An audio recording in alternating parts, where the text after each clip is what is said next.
I saw a car wreck yesterday. Well, I didn't actually see it when it happened, but I walked up not long after it happened, and the guy smashed, just bam, smashed into the back of my friend Amanda's car. Her car was parked behind my car on the street.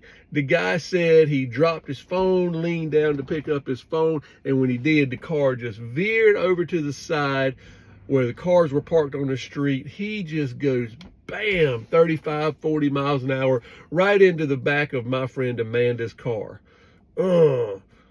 You know what it's like when your car gets busted up like that, and when you have one car, and Amanda and her daughter Elena really depend on that car to get around everywhere they go. Now their car's beat up. We watched it get pulled away by the tow truck, and I watched Amanda go to this guy who had rear-ended her car because he wasn't paying attention. It was obviously his fault. Can you imagine how angry, how irritated, how upset you might be in that moment? And I watched her go to this guy, and he was having a hard day, had a hard thing going on. He after standing there for a while waiting for the police officer to do the paperwork and all those kind of things, the guy starts crying. And he says, "Man, it's just been a hard month. This is my mom's car. She's going to be really upset. My dog died in the last month." I think he said his fiance had died in the last month, and he was really struggling.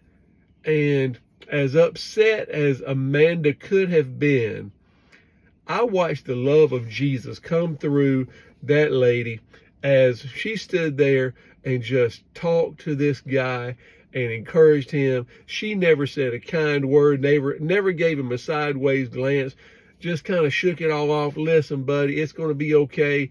Things happen." How do you do that?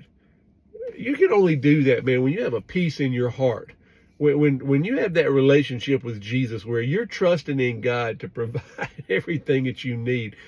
And it makes me wonder, how much time do we spend going through our day just angry, bitter, upset because we feel like we have to control everything, and we can't. But when we're trusting in God and we realize we're on this planet, if you're a follower of Jesus, you're on a mission. You're an ambassador for him. And every situation is an opportunity to live out what we see in the life of Jesus. So Amanda, if you're watching this today, great job. Proud of you. Could not be more proud of you for the way you handle that, the way you model it for your daughter.